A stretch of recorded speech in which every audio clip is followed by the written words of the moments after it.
I was born and raised in the Philippines until I was 11, and then my family moved to Canada.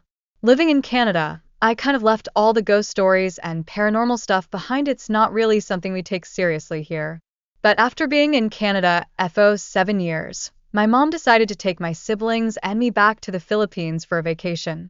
Even though I left when I was young, I stayed in touch with some childhood friends who still live there.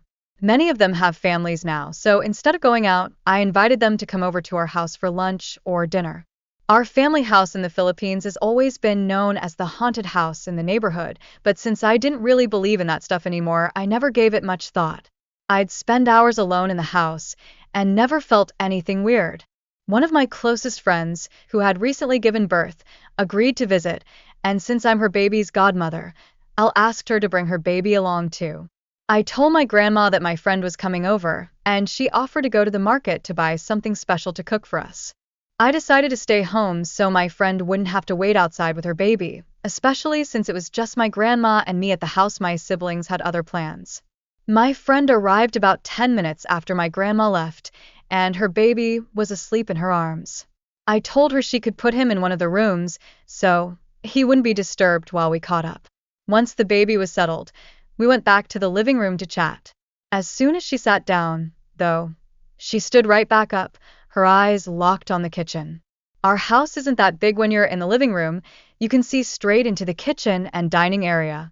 She said, "I'm going to go say hi to your grandma and introduce myself." I told her, "Sure, once she gets back from the market." She looked at me, confused, and asked, "Isn't that your grandma in the kitchen right now?" Every hair on my body stood on end. I laughed nervously, thinking she was messing with me. "That's impossible," I said. "She just left to buy food."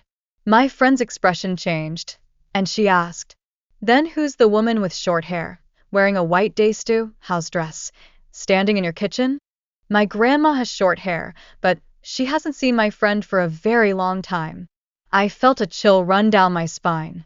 I shook my head and told her, "My grandma is wearing a blue day-stew today, and I've been here alone." We both cautiously went to check the kitchen, but no one was there. Just as we were trying to make sense of what she saw, we heard her baby crying from the room where we had left him.